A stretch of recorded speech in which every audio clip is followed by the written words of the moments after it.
applying cloud technologies to our troubles, I don't know what is. Thank you all for joining us today. My name is Raymond. I'm the Chief Information Officer for the state of Connecticut. This session is about the operational efficiencies that you can get along with the Nutmeg network.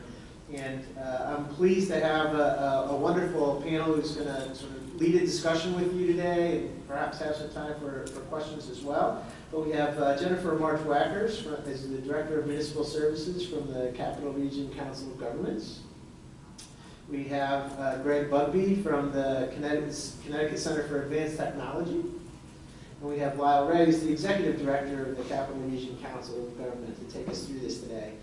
I just wanted to give you one sort of piece of perspective as we go into this, right? Operational efficiency is about how an enterprise can deliver services or products in a way to the most cost-efficient manner possible while maintaining high-quality products, services, and support.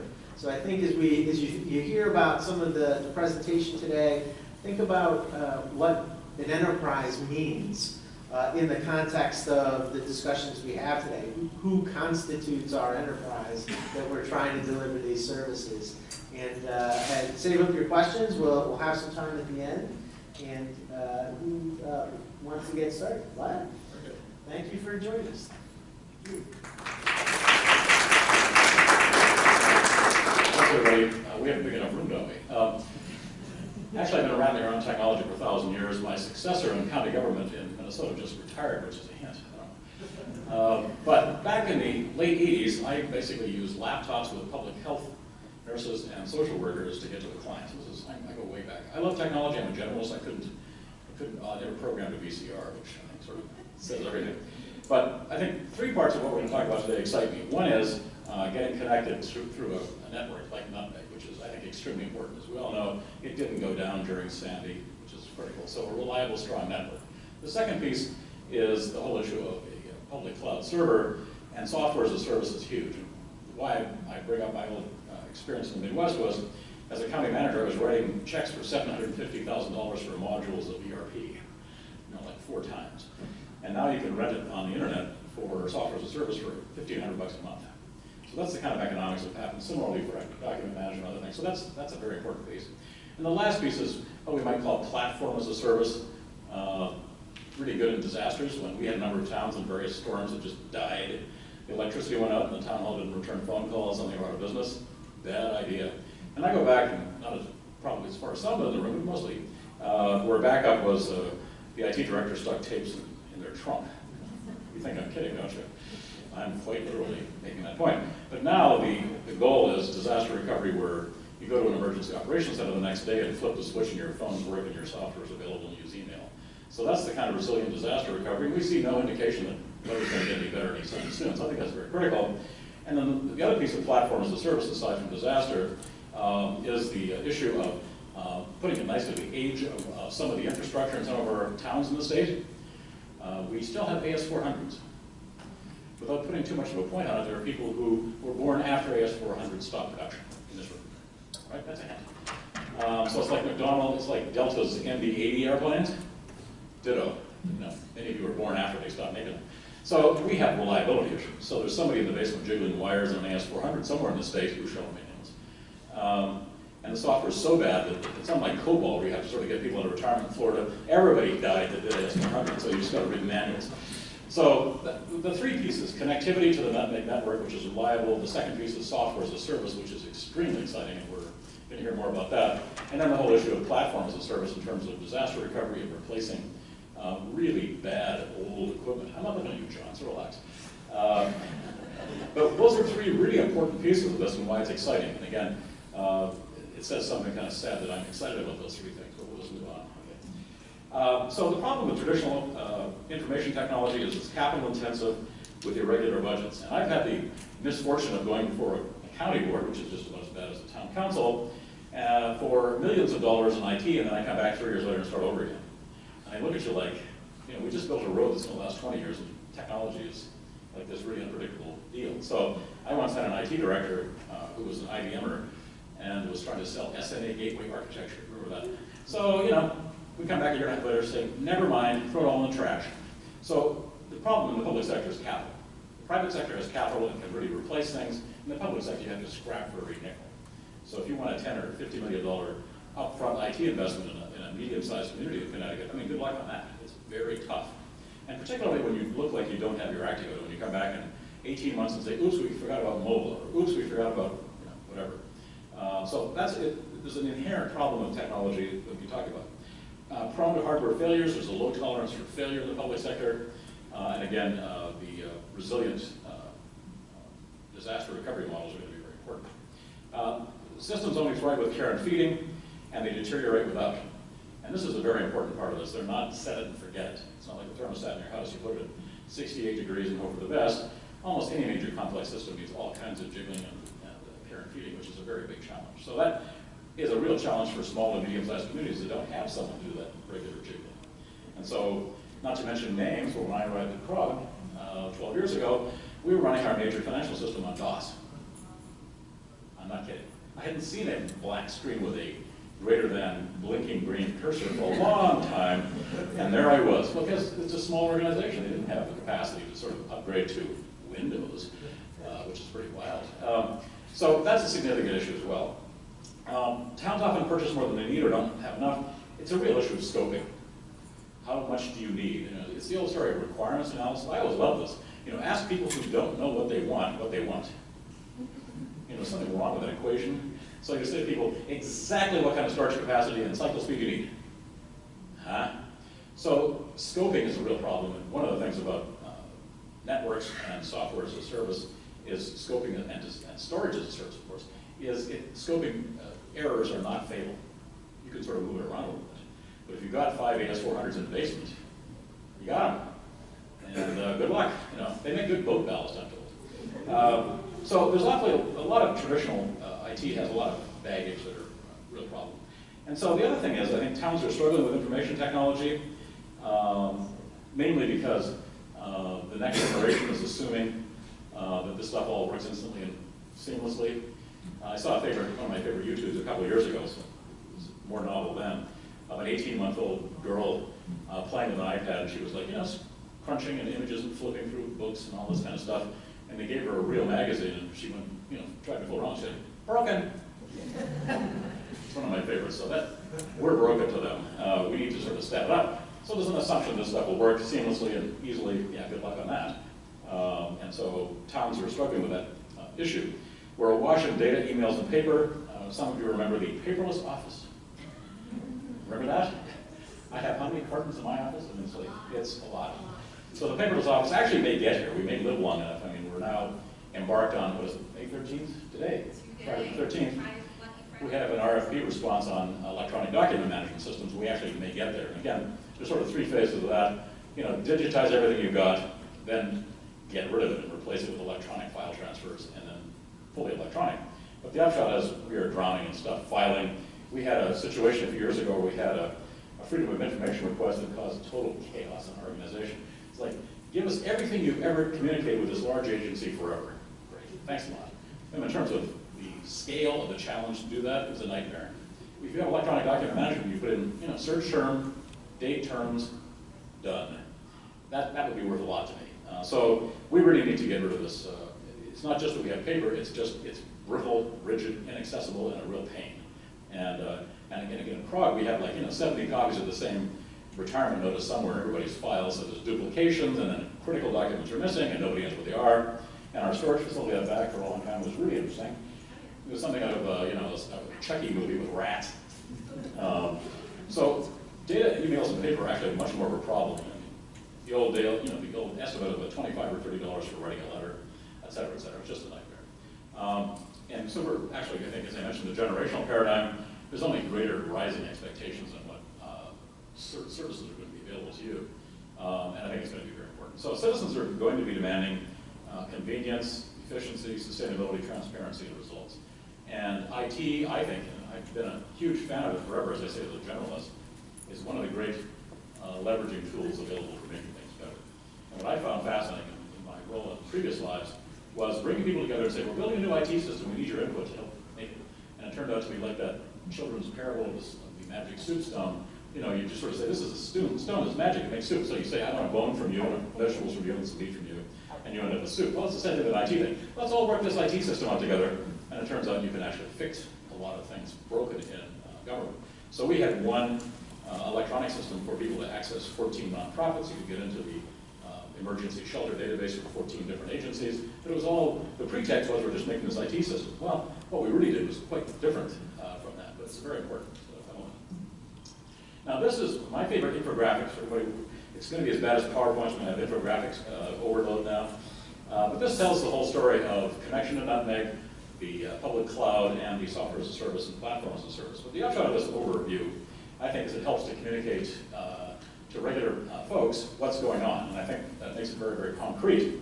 And again, we're happy to share this one because we're, I think, very excited about what's available and what's going to be sustainable over time.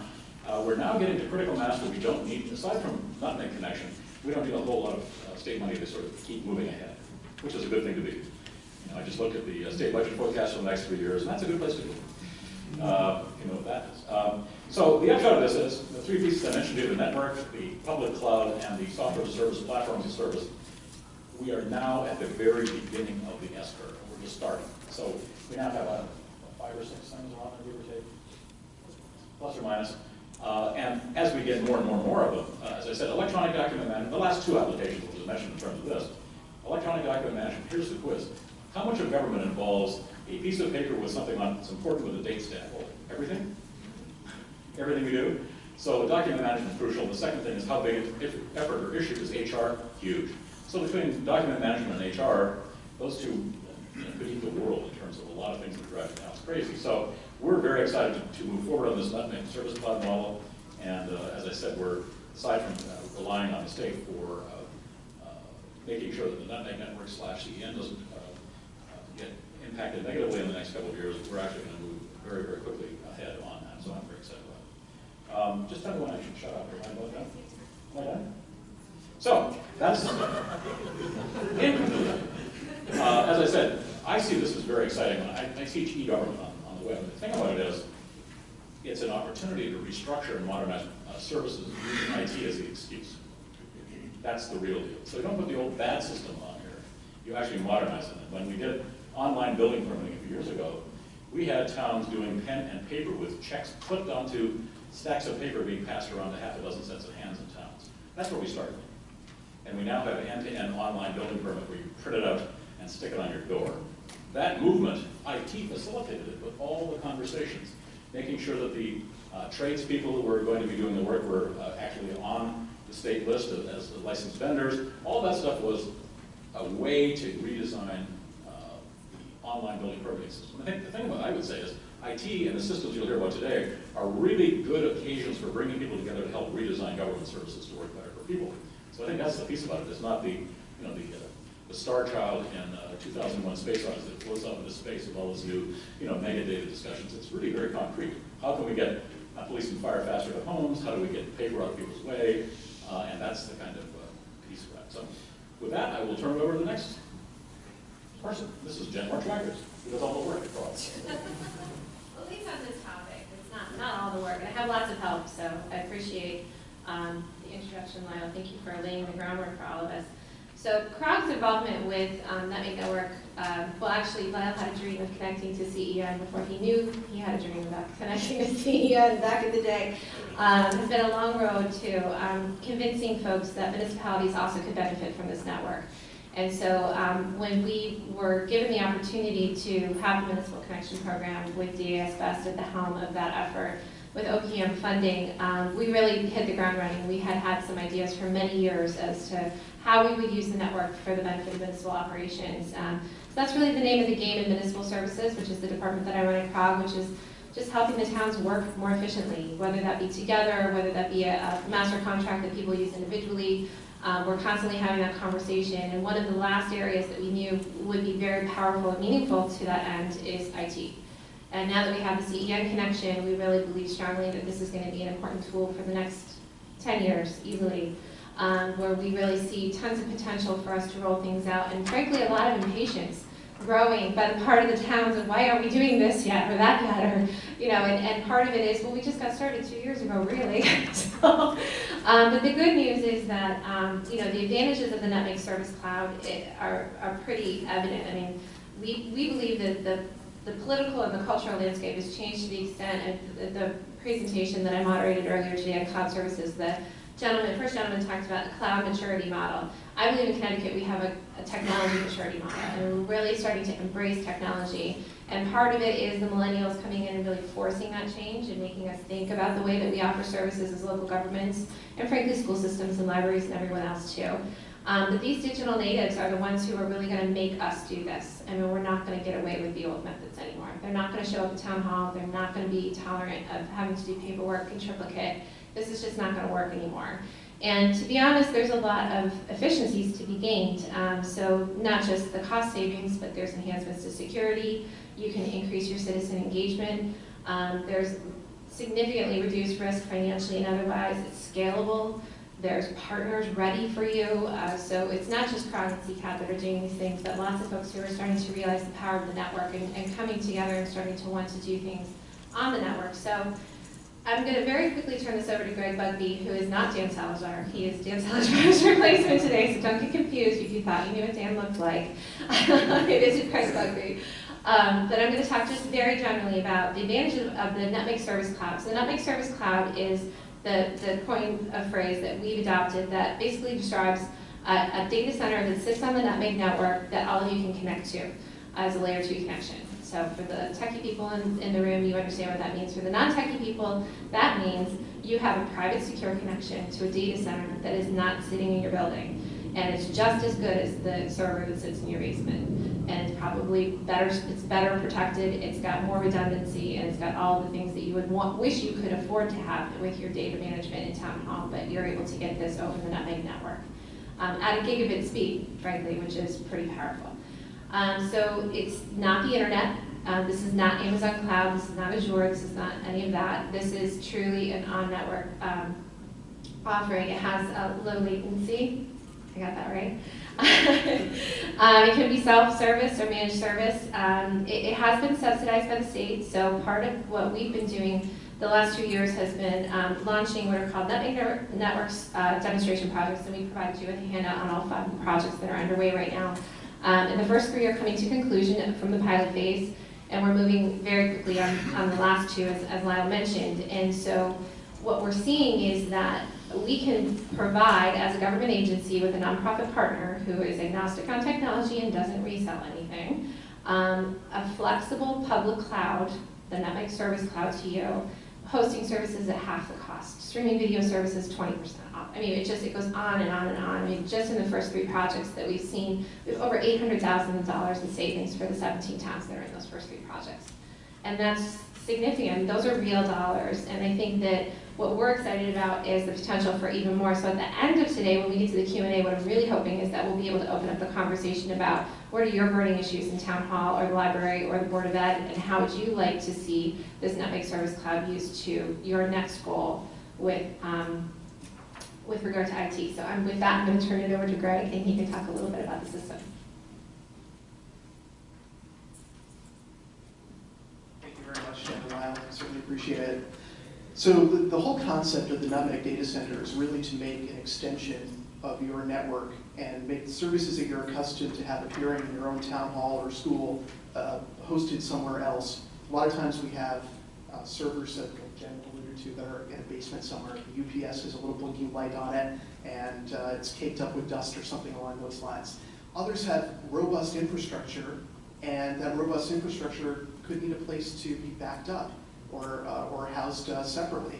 So we're looking at options to really extend through the Nutmeg network, almost like a long patch cable right into your data center to allow for that same type of speed, low latency, as Jen had mentioned. But when we talk about low latency, what does that really mean? It means that when you click on something, click on a database query or something along those lines, it's coming up instantly. What we see on average for the techie folks in the room, between 5 and really between 2 and 5 milliseconds statewide. If you're in the northeast corner and you're contacting our data center down in Norwalk, it's 5 milliseconds. And for most applications, that is lightning fast. You can do whatever you need to do with that. So some of the things that we're hosting on here: application servers, file servers, domain controllers, email and communication, virtual desktops, backup and disaster recovery. And I'll touch on these a little bit. How many folks are in the municipality space here? How about education? Education, okay. So for municipality, I'll throw out a couple applications that we have hosted in there. Quality data systems, we have a number of towns who are hosting their QDS infrastructure in there. For the folks in education, Phoenix, some of the Redditor applications are being hosted in there. And really, again, it goes back to the concept of the extension of the data center. Everything is replicated between one site and another, and completely backed up as well. So when we talk about uptime, it's really important to us to, this is what drives your municipality, to keep this up and running. We have multiple blade servers, redundant storage, all in place at this particular data center. And it runs on a hybrid flash array, so it's very fast disk speed on the back end of this. We decided to use Cirrus One, or it used to be called Cervalis in Norwalk, as the primary data center location. It's a hardened facility, and the DR site for that is our facility in East Hartford. But really, we're able to leverage just about any sort of application that you can think of in this particular infrastructure. And the point is, you pay for what you need. A lot of times when a vendor comes to you and they say, well, you need to buy a server, you look at the specifications, and they may have a specification, or they may want to actually sell you that particular server. And you look at this and you say, well, I need 12 CPU cores, 64 gig of RAM, if we're talking, and this much disk space. How am I going to afford that? I'm paying this much for my financial application, and now I have to buy this server, and how am I going to back it up? How am I going to replicate it? All of those things factor into that price. With this solution, you pay for the footprint that you use. And also sometimes you'll end up with a cloud provider or cloud hosting provider with that particular vendor, and they say, well, we can host it for you for this price. And again, with that, sometimes you're going out to the commodity internet. And once you hit the commodity internet, all bets are off on latency. Even with some of the things that we're talking about doing with Amazon Cloud and doing peering to that, that's a great option. But again, all bets are off in many cases when you start going out to the commodity internet. This is a private layer 2 connection that we're leveraging between sites. So these are just some of the applications that we have on here. When we talk about this, backup and disaster recovery, again, this is the type of solution where there are different backup options that are available to folks. We have folks who are using Veeam through our service provider. We're also using Zerto for instant recovery. We just did a demonstration with a group who's using Zerto, and they have a site in Norwich. They were able to fail over completely operations to a data center using our data center failover. They have their own data center in Norwich. They were to fail over to our data center in Norwalk and move to their DR site within an hour and have everything up and running. That's pretty incredible to have an entire infrastructure up and running in an hour. And that's the type of service that we're looking to provide utilizing that type of technology. The servers actually the reason why it took an hour, it was the travel time to the DR site. That's how long it took to get everybody set up and boot up their laptops and everything at the DR site. The servers were up and running in 15 minutes and ready to go. So someone could actually go down to the Starbucks down the street, get on the Wi-Fi, and hop onto a virtual desktop and begin processing information if they needed to within that time frame. So it's pretty exciting what the advances in technology have afforded us the opportunity to do. And when I talk about that extension, it's their data center running on this hardware platform that's enabling that to happen. We also have a self-service portal. We're using vRealize, which is a VMware product, where folks can sign in to the portal and provision a server on the fly. So if you have an application and you have space in this particular cloud, you can go into the portal and say, well, I need a server that has 8 gig of RAM, 4 processor cores, and 200 gig of space. Okay, click submit. 15 minutes later or less, maybe 10, that server is up and running, ready for you to utilize it on your network, and you're connecting to it on your own IP scheme as well. So it's a pretty exciting opportunity.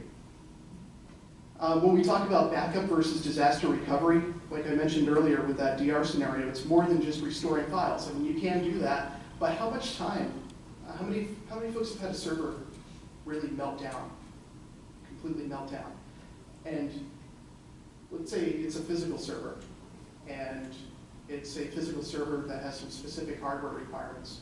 Well, the first thing you have to do is get on the phone and say, I need a new server with these requirements. How soon can you get it to me? You might have one on the shelf, but it might be a little bit different generation or whatever. And then you start, okay, I have to install the OS. I have to then install the application, restore the files. That can take a lot of time to get that back up and running. When we're talking about this, we're talking, in many cases, 10 to 15 minutes of time before that server is up and running, where you left off, because we're keeping those transactions also in lockstep, so that if you had a transaction that stopped when that when your building lost connection, or if you had an issue in your data center, that transaction has been replicated. You're ready to pick up very close to where you left off. So the other thing that happens too is, with the distribution of systems and the variety of systems out there, there's threats and risks that we have to take into consideration. We have some things we're going to talk about in a little bit that's related to that, as far as threat mitigation.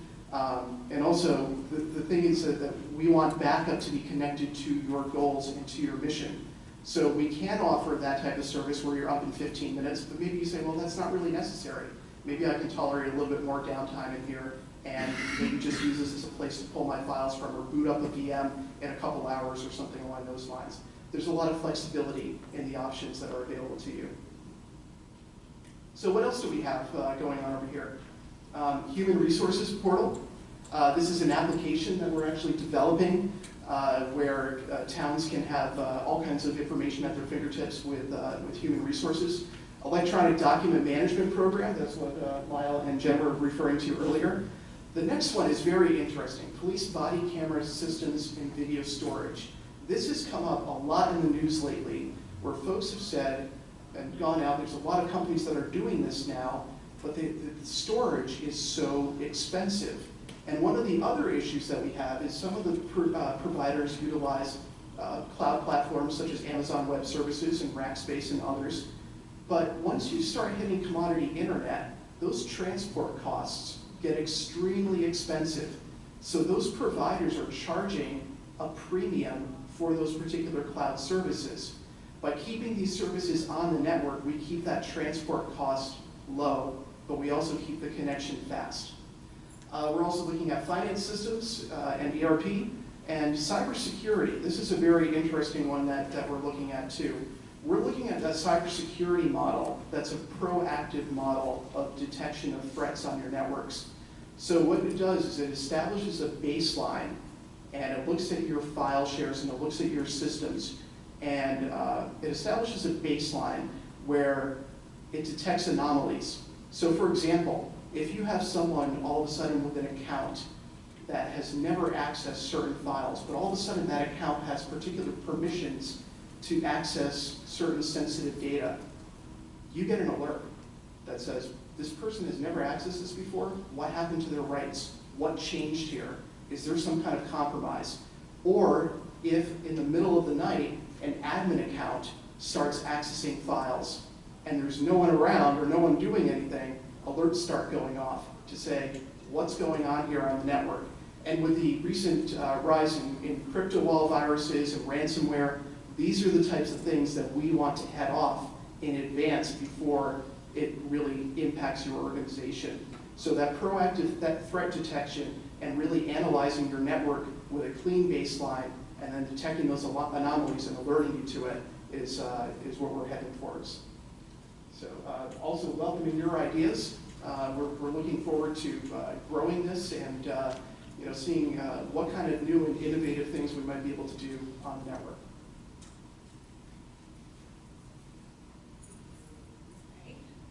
So not too technical, I hope. I don't know how, I always wonder about the audience, how many people can know all of, what is SNA great architecture, who doesn't? I reminded of the quote by Henry Ford when I undertake these discussions. If I had asked people what they wanted, they would have said a faster horse. So you gotta be careful.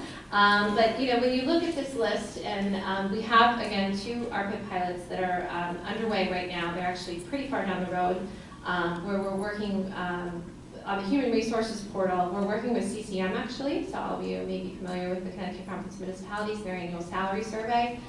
So we're engaged with CCAT to develop a streamlined online survey, so not SurveyMonkey, and that will allow you to not only stop and start your answers every year, it will pre-populate the data from previous years, so you can just check the box and say, yes, same, same, same, or an across-the-board COLA, all done automatically. And then a reporting function on the back end, which is very valuable to the towns. But what that's done is open up a larger conversation with CCM in particular about ways that we can work together to help with municipal data generally, because their processes, while they're robust and they have a lot of information, it's very manual. We talk about electronic document management, but they've got tons of job descriptions, but they have to sift through them all, and they're not necessarily archived in a way that they're searchable. So a lot of what we're doing is going to be helping you on an operational side in a very basic way with the Human Resources portal, but we see a lot more potential with that partnership as well. So a lot of folks have come to me talking about finance systems. We've got UPOA really ramping up. We've got a lot of people coming to me talking about assessment systems. There's a lot of pain there. So I guess I would open up to the audience if you have any questions for us, certainly, but also if you have any ideas of systems that you think would be helpful to municipalities, either Board of Ed, library, town hall, whatever. Bill? Bill Valley, State Broadway Policy Coordinator. This is so fabulous, and working both the CCAT and the CROP. And there's 169 towns, we all know, and we're all individuals in their community. But it's fabulous what both your organizations are doing. This file demonstrates how, and you all, both organizations, you're beyond rock. It's statewide. Yeah. Is there any sense, and it's an open question, of what support would be helpful to, or what would be your dream to get more regionalized, not a statewide kind of organization? Do you know whether we want to tackle that first? Or? Okay. Gee, thanks, Lyle.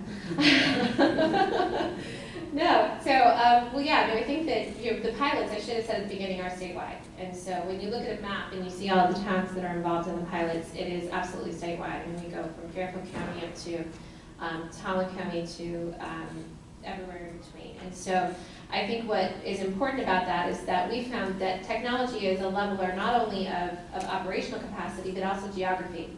And it really does not matter where you are. If you're on this network, you're going to be able to not only take advantage of these collaborative services, but you're also going to be able to talk to each other.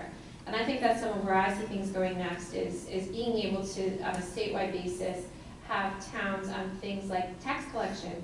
Do you really need 169 tax collectors? I know that's sacrilege these days, but I think that there are many operational efficiencies, especially in this fiscal environment that we're seeing with the state budget crisis, that towns are really going to have to become more self-sufficient.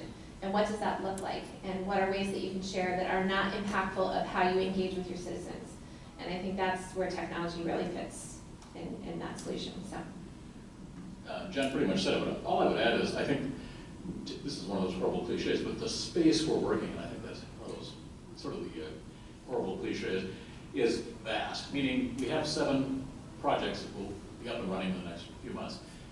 The potential for adding the next 100 of them is vast. So we don't actually need a lot. We need to maintain Connecticut Education Networks / Nutmeg, and the rest of it I think is fine. The other part I think this relates to the state IT is for the state to continue ramping up its IT efforts, because sometimes we still work with, I'm not mentioning OPM by name here, but we don't actually use carrier. We don't actually use carrier. We don't actually use carrier pigeons to submit to some of the state agencies, but they would like it that way. One of my favorites was I got a contract sent back with a nasty ground. We'd actually two-sided printed a contract, and it was like this. Whoa! So what century are we in here? So I think there's a whole, it's a major cultural shift to sort of step up. And again, I think Denmark is 5 years into a paperless national government. Anything you can do on paper, you can do electronically with a signature. So I mean, it actually can be done. Estonia, Denmark, they're little places, I understand. So we could use that as a complement in terms of relationship to state agencies and others. And again, it would help them, but obviously it's a huge undertaking where, I think you inherited COBOL and you're going to move to, there's a huge catch-up that's been going on. I understand that, but I'm saying we could certainly benefit from more of that. But the point we're saying here, I think, is when you have Nutmeg Network plus the cloud plus software as a service, platform as a service, the terrain is vast. I mean, we just have, you know, eons of things to do. I mean, it's not like we've done 7 projects and maybe 2 more to go. It's like we're having a meeting, what, next Tuesday or something like that? The terrain is massive. The problem is, where do we go? You know, all the choices. And again, I think the fiscal environment is going to incentivize this. That, you know, the kind of efficiencies that maybe people were reluctant about, I think they're going to be more receptive given more challenging financial times, and we now have the tools to do it. The other part of it, I think, is just straight up dumb luck, which is software as a service is pretty cheap compared to the old model. Platform as a service can be very cheap. Storage, without naming names, is about half the commercial rate, give or take. So we have economics on our side this time too, which is the other part. So vast terrain, and we have, I think, economics on our side. And the pressure is going to be there on towns. You know, we had a meeting the other day, and one town said we had a great grant list growth last year, 1.2%. 150 towns had flat or declining grant lists between 2008 and 13. Maybe got more recent numbers, but that's not keeping pace with costs. I mean, and they were excited. Wow, this is great. A lot of towns are like flat or declining. That doesn't keep pace with your, you know, health insurance costs or your light bill or anything else. So the pressure is, you know, I think mounting on towns, and so I think we actually are in a good place in terms of having something that will be helpful. Obviously, there's barriers to overcome. And there's always inertia, but I think we're in a good place where we are now. I don't know if you want to add. I do. I have to say that what we've created here has become a great equalizer for towns and school districts throughout the entire state. Being able to leverage enterprise technology and provide that to towns that would never have the capability of having that sort of technology available to them with their current budgets. That's really the strength of this particular program here. From small towns to large towns, everyone is able to participate in the same platform. And every single day, we're coming up with new and innovative ideas on how to leverage this. Something that came across us the other day was, you know, we have a lot of schools and municipalities who are leveraging Office 365 and Google Apps. How can we make the back end of that even more resilient? Domain controllers, for example, which are dependent, which those cloud services are dependent on for authentication. We've come up with a way that you can now put those into our system here and allow them to be highly available in many ways that you couldn't do with a single building location earlier. So we're excited about the possibilities and to see where this can go next. All right, John. Be gentle, John. You're mean. No, First off, I want big satellites, John. I want to translate the state motto. It's really means in English, change bad. So that's the obstacle. The obstacle is we're asking people to change. And we don't manage change well. So I think we need to concentrate on that. I mean, just look at the dumb things that we could change quickly. Police CAD systems, which are the core of getting rid of PSAPs or consolidating PSAPs. There's 5 softwares. Only 2 of them are kind of good. So, you know, what are we doing about that? Nothing. 2 appraisal systems statewide. What are you doing about that? Nothing. Town clerk systems, 3 land record systems. There's only 3. What are you doing about that? Nothing. So we don't have the courage to make the change, and then we have elected leaders, appointed leaders, board of education leaders, but we haven't gotten down to the next layer of talking about making change. The department heads. The police chiefs, no, I don't want change. Town clerks, hey, leave us alone. You know, someday the state's actually going to change the register of voter system. Works so well, don't change it. So I think we need to have strategy on change before we start picking off new projects. How do we deal with change? How do we, I mean, we talk about motivations, we talk about disincentives. well, all that's doing is lining people up on two sides. What we need to do is figure out how to get a consensus on change. And there's a lack of state leadership, and I've said this earlier today, and I'll keep on saying it. There is no big plan for the state. I mean, those papers that you talk about, to OPM, you know, that should all be portal-based. It's not. They're trying, and they said, well, you know, maybe in 2 years we'll have money to do this $2,000 project to get rid of this, but in the meantime, keep sending those papers in. Department of Education, really slow on changing over, but part of that is staffing. But we don't have a map for the state because years ago, the state decentralized, got rid of Do It, and the predecessors to Do It. They decentralized data processing, and Mark, what do you have, 6, 7 employees? A couple more. But I mean, we have probably, and I'd love to see the data, but we probably have the smallest state, you know, operation of centralized data. And thank you for your efficiency for keeping it alive, but we just don't have that vision. And we don't see that the leadership are talking about the leadership at the state elected level to understand this. We understand it more than they. So I don't know how we move on, but I think we have to try a different approach. The demo projects are good. Maybe it starts building, but we need to go further, faster, you know, get furious. I don't know, but fast and furious. Or one or the other. It's one of my impatient towns I talked about. Yeah. Well, John just made a couple of important points, but let me start with one. And a couple times. Yeah. In the last couple of months, millennials are now outnumbering baby boomers. There's 75.8 million millennials. You know, bushy beards are mandatory for young men and optional for young women and millennials, but that's got to keep moving here. Anyway, they are an impatient generation. These are the people who tap their fingers impatiently on the microwave oven waiting for the popcorn. So that's going to be good. And the millennials are going to be taking over. They're, as you say, technology native. So they kind of say, why don't we do this and what's your problem? Versus, you know, we've always done it this way.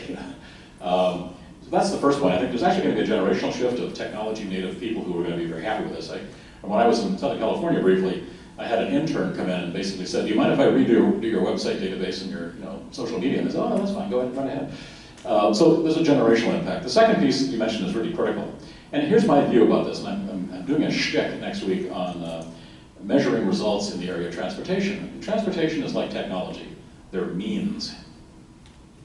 They are means, not ends. In other words, it's like saying we reduce congestion. Well, you can reduce traffic congestion by having a depression or $10 a gallon gasoline or having a bridge fall in the water on the 95 corridor. There's all kinds of ways to reduce congestion.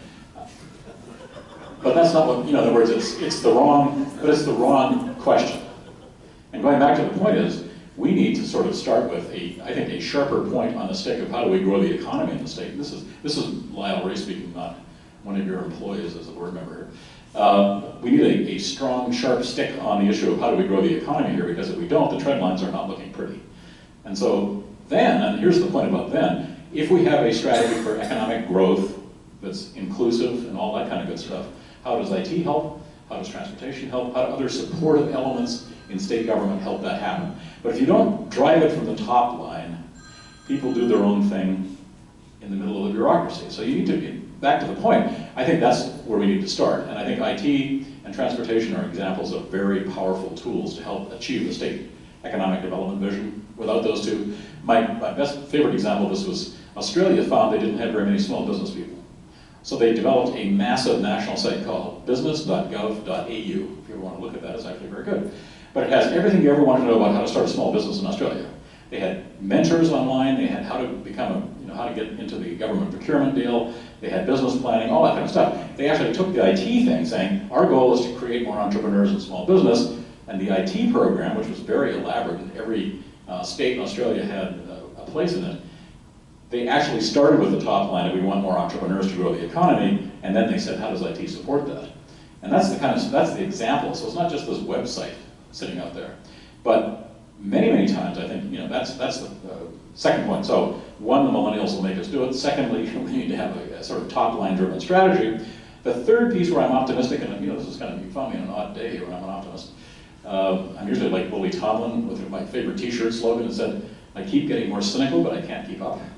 Anyway, that's one of my favorite lines. But the optimism here is the technology tools are getting cheaper, better, and faster, and smarter.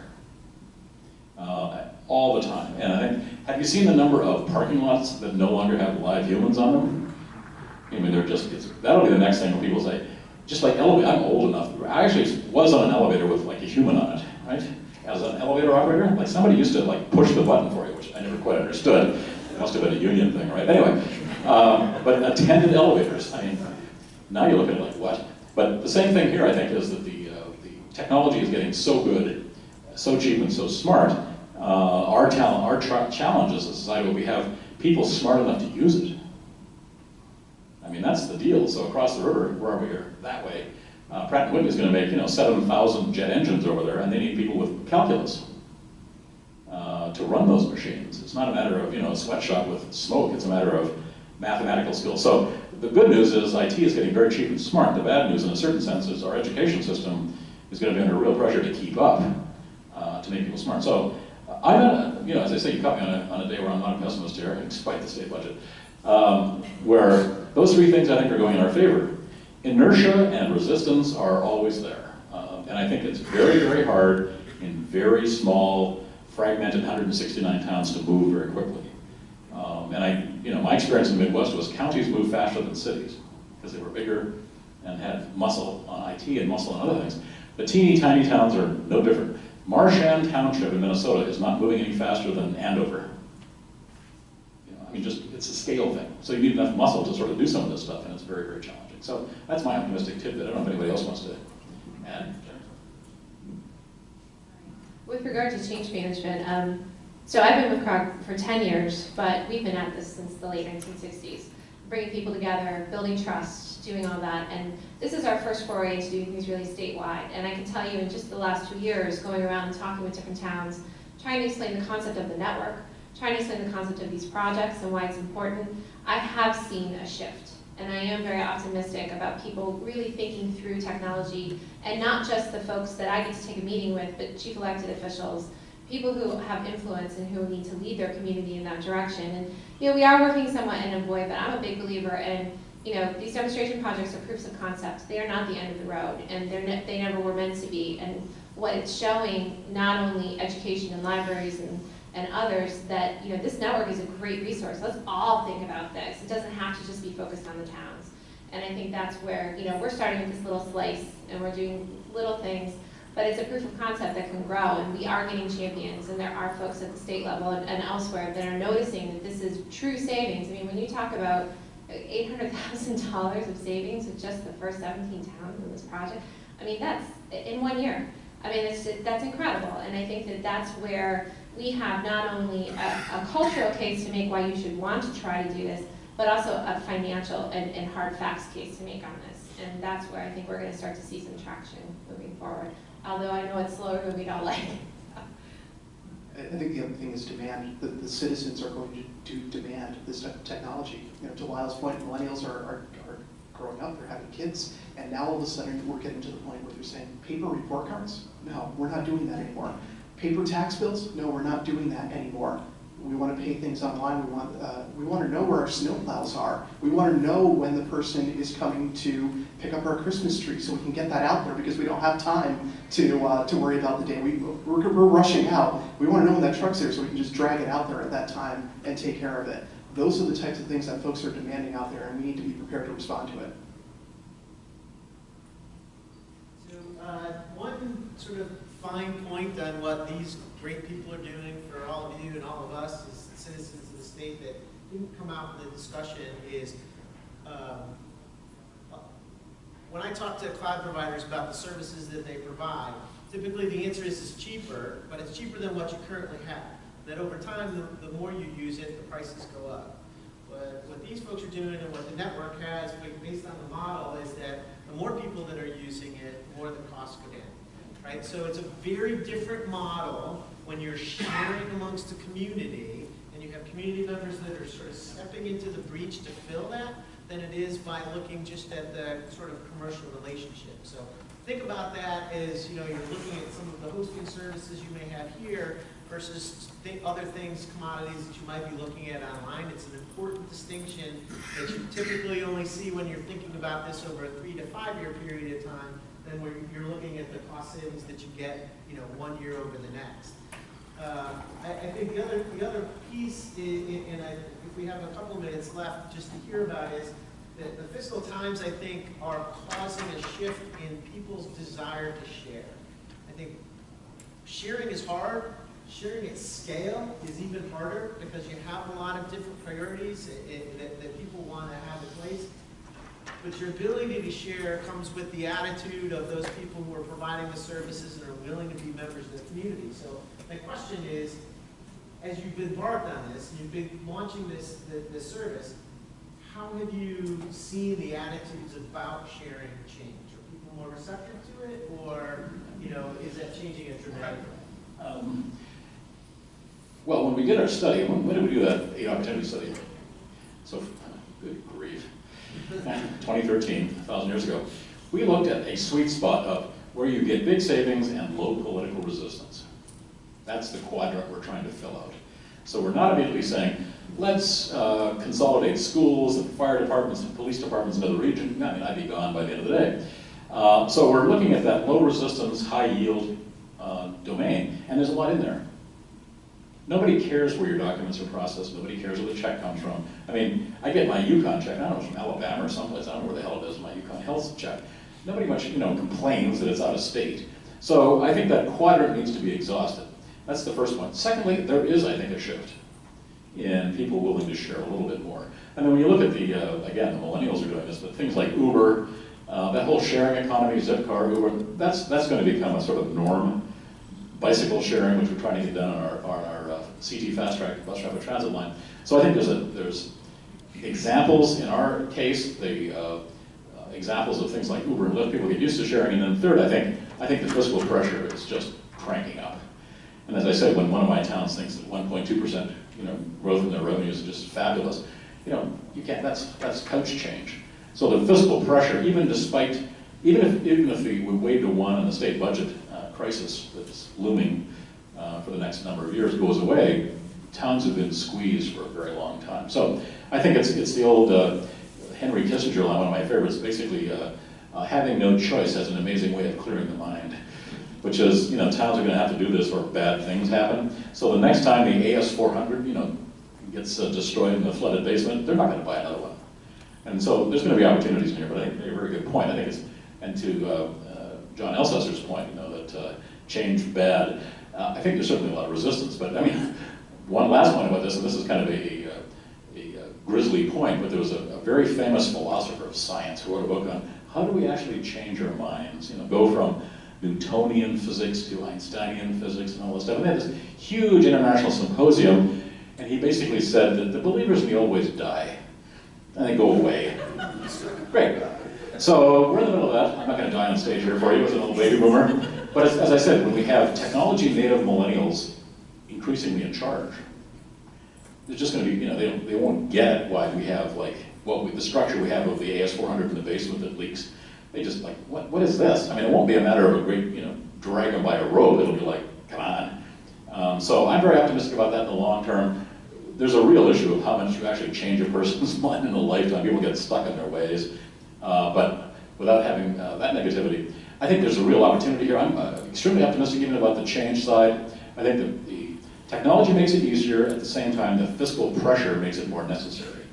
And I think that squeeze play, the vice, will at least facilitate more change than we've had in the past. And again, one of the things we'd like to wave our wand about is, in this region, I think we have 3 out of our 38 towns with schools and towns fully integrated back office. 3 out of 38. Well, we've got 35 to go. So that's a perfect example where, why would people really care who's cutting the lawn in front of the school versus the town hall? It's not the same thing as saying the primary school for your grandkids or kids out the door is going to close because we're saving money. That's when people get the pitchforks out of the garage. So I do know there's another session that's starting momentarily. Please join me in giving a hand for our